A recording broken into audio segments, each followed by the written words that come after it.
Hey,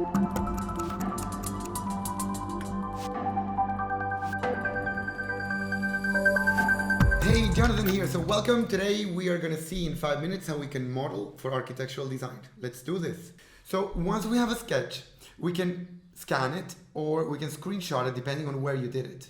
All right, so now for what we all came here for, let's learn how to model in 5 minutes. So first of all, we're going to fire up Rhino. You can either start a new file the way we're showing to you now, or you can download the file we're providing for you in the link in the comments below. You can start the command picture and select the file we provided, or maybe even take one yourself if you actually did a sketch of your own. You then place it over the model and start the command scale, and then set one house size to approximate 5.6 meters, for example. Let's keep going. So next up is to create a cube. For this, we're going to start a command that's called box, and then you trace based on the drawing you imported before. 1 click, 2 clicks, and then as you move your mouse upwards, you can set up the height. You can also type in a height if you want for 3 and 5 respectively. So let's keep going and use a command called split face.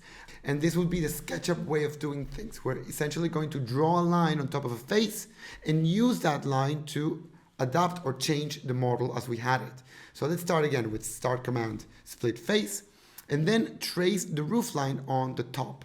Now we go move edge and set it 2 meters higher. You can do it using the front view for this.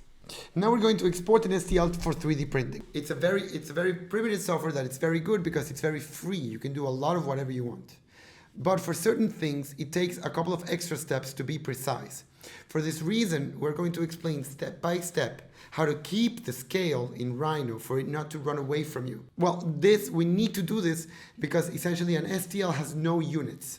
And sometimes the 3D printing software will misread the unit, mistake a unit from millimeters to centimeters or from meters. To avoid this, we're going to scale it all the way to 100, and then we're going to scale it back down to 101, and then finally we're going to get the final scale. First of all, we select the model and start the command scale. Then we tap the scale 1 divided by 100. Then we have to select the model and start the command scale again. And this time we're going to multiply this by 1000. And that seemingly huge appearing model that has no reference for anything is the correct scale for it to be 3D printed.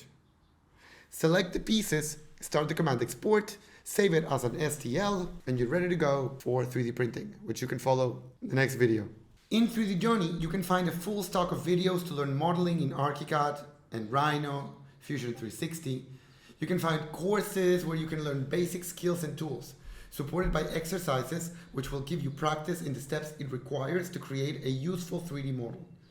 In the tutorials, you can apply the newly learned skills and develop a complete architectural rendering based on an excellent reference, the Schneller-Bauer house, for example. This is not just about understanding 3D models, but also about how to incorporate them into the dialogue with clients, with teachers, as well as how to develop your project and have it available for 3D printing to best present. That's it. So now essentially, if you already knew how to 3D print, if you don't, go right ahead and click on this video where I teach you how to 3D print in 5 minutes. Now the most important question is actually another one. What can we use this for? When I think about 3D modeling, what I think is very relevant is the fact that we can go back in time without wasting time.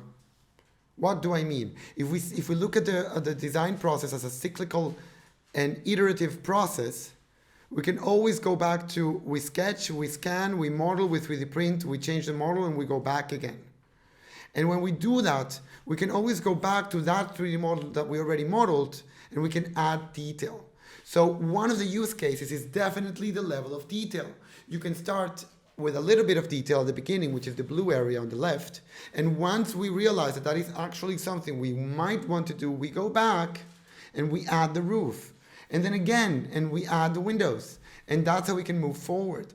Now, if you want to see more of this, don't hesitate to check out our website where you can get access to this and hundreds of other videos which I will equip you with more skills to develop your architectural project. Thank you, and see you in the next one.